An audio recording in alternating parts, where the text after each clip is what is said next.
सदर या प्रकरणामध्ये जो मृत पावलेला व्यक्ती आहे आमिर शेख, तर याचं 15 तारखेला मिसिंग झाल्याबाबत आपलं police station Bhosari MIDC police स्टेशनला तक्रार दाखल करण्यात आली होती.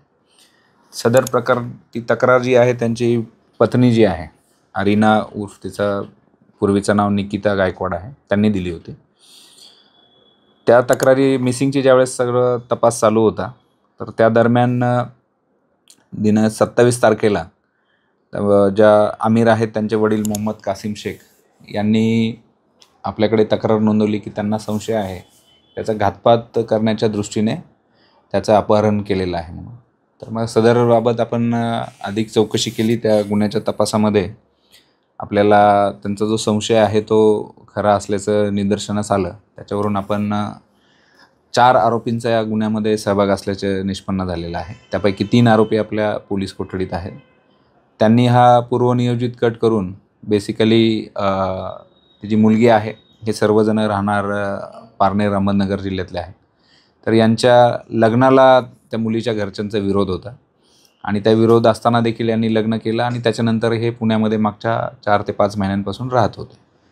तर जो मृतक आहे आमिर, तर त्याचे जे साडू आहेत पंकज पायुकराव, ज्यातला हा आरोपी क्रमांक 1 जो मुख्य आहे, त्याने थोडी जवळीक वाढवून त्याचा विश्वास संपादन केला आणि जी मुलगी आहे तिचा एक सख्खा भाऊ, चुलत भाऊ आणि या पंकज पायुकरावचा एक नातेवाईक यांच्या मदतीने त्याचं अपहरण करून त्याचा खून केलेला असं तपासादरम्यान निष्पन्न झालं. या प्रकरणी किती आरोपी अटक केले आणि अजूनही याच्या संदर्भामध्ये कुणाचा सहभाग असल्याची काय माहिती आहे? आतापर्यंत या गुन्ह्यात आपण 4 आरोपी निष्पन्न झालेले आहेत तपासादरम्यान. प्रत्येकाचा रोल हा वेगवेगळा आहे.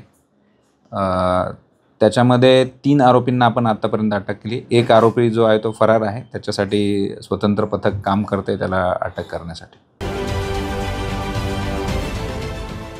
देश विदेशातील प्रत्येक घडामोडींचे लाईव्ह अपडेट मिळवण्यासाठी आता साम टीव्हीच्या सर्व सोशल मीडिया प्लॅटफॉर्मला लाईक, फॉलो आणि सबस्क्राईब करा.